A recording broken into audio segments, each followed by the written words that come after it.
ఎవరి గతి ఎటులున్నదో ఈశ్వరునికెరుక ఎవరికి విధముగా జరుగునో పరమాత్మకెరుక ఎవరి గతి ఎటులున్నదో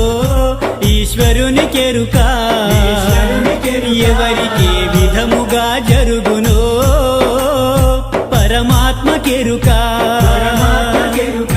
ఎవరి స్థితి ఎటులున్నదో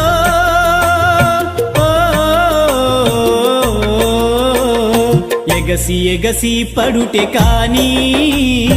అలవి కాదెవరికైనా హరిహర బ్రహ్మాదులైనా అనుభవించక తీరదు